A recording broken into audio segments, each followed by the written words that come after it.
सुंदरवन नामक जंगल में टूनी चिड़िया अपनी सौतेली माँ गौरी कम्वी और बहन बन्नो कबूतरी के साथ रहा करती थीं।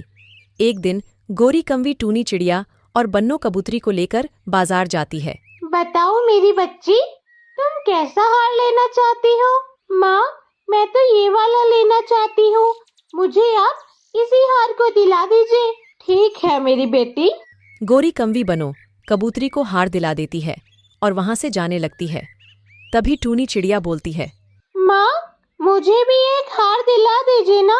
हमारे पास इतने पैसे नहीं हैं जो तेरे जैसे पराये लोगों के लिए खर्चा उठा सके। तुझे रोटी खिला रहे हैं वो ही बड़ी बात है। चल अब यहाँ से मनहूस। टूनी चिड़िया ये सुनकर मन ही मन रोने लगती है और चुपचाप गौरी कम्वी के साथ उड़कर घर चली जाती है।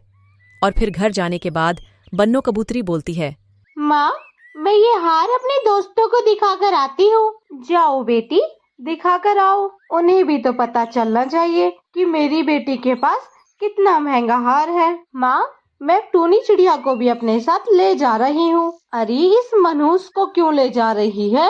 इसे भी तो पता चले कि मेरे दोस्त कितने अमीर हैं। ठीक है बेटी, जाओ जाओ, इसे भी लेकर चली जाओ। ठीक है माँ। फिर बन्नो कबूतरी और टूनी चिड़िया दोनों उड़कर जा रहे होते हैं। तभी टूनी चिड़िया देखती है कि गिलहरी से नदी पर नहीं हो रही। तभी टूनी चिड़िया बन्नो कबूतरी से बोलती है, तुम चलो, मैं अभी आ रही हूँ। मुझे जरा कुछ काम याद आ गया है। ठीक है, लेकिन जल्दी आ जाना। फिर टूनी चिड़िया गिलहरी के पास पहुंचती है और उससे कहती है, मैं आपको नदी पार करा देती हूँ। ठीक है, तुम्हारा बहुत बहुत शुक्रिया। शुक्रिया कहने की कोई जरूरत नहीं है, ये तो मेरा फर्ज है। फिर टूनी चिड़िया गिलहरी को नदी पार करा देती है। फिर वहां से बन्नो कबूतरी के पास चली जाती है तो टूनी चिड़िया देखती है कि बन्नो कबूतरी वापस आ रही होती है। तभी टूनी चिड़िया बोलती है, क्या हुआ? तुम अपने दोस्तों को अपना नया हार दिखाकर नहीं आई? नहीं, वो दूसरे जंगल गए हुए हैं। मैं उन्हें अपना हार बाद में दिखा दूंगी। इतना कहकर बन्नो कबूतरी और टूनी चिड़िया घर की ओर जा रहे होते हैं।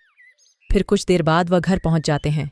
आ गई मेरी बेटी अपने दोस्तों को हार दिखाकर। हाँ माँ, लेकिन मेरी बच्ची, तेरा हार कहाँ है? हार अभी तो मेरे पास ही था, अभी अचानक से कहाँ चला गया? जरूर इस टूनी चिड़िया के पास होगा। ला मेरा हार दे, नहीं तो तेरी खैर नहीं। नहीं माँ, मेरे पास कोई हार नहीं है। झूठ बोल रही है। जा चली जा यहाँ से। जब तक तू हार लेकर नहीं आएगी, तुझे मैं अपने घर में कदम भी नहीं रखने दूंगी। जा चली जा यहाँ से। टूनी चिड़िया रोते रोते वहां से चली जाती हैं और जिस रास्ते से वे आए थे टूनी चिड़िया उसी रास्ते पर देखी हुई जाती है, पर उसे हार नहीं मिलता। तभी उसे गिलहरी दिखाई देती है। फिर टूनी चिड़िया उस गिलहरी के पास जाती है और बोलती है, गिलहरी जी, क्या आपने मेरी बहन का हार देखा है कहीं पड़ा हुआ? फिर गिलहरी सोने का हार दिखती है। नहीं गिलहरी जी, ये मेरी बहन का हार नहीं है। फिर गिलहरी चांदी का हार दिखती है। नहीं गिलहरी जी, ये मेरी बहन का हार नहीं है। फिर गिलहरी टूनी चिड़िया का असली हार दिखाती है। हाँ गिलहरी जी, यही है मेरी बहन का हार। यह सुनकर गिलहरी अपने असली रूप में आ जाते हैं।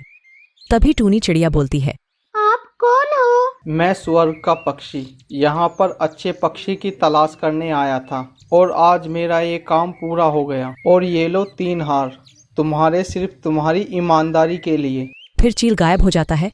फिर टूनी चिड़िया हार लेकर अपनी माँ को दे देती है और गौरी कम्वी भी खुश हो जाती है। फिर वे सब खुशी खुशी रहने लगते हैं। हमें इस कहानी से यह सीख मिलती है कि हमें हमेशा ईमानदार रहना चाहिए। हर रोज एक नई कहानी देखने के लिए हमारे चैनल को सब्सक्राइब करें और बेल आइकन दबाना ना भूलें।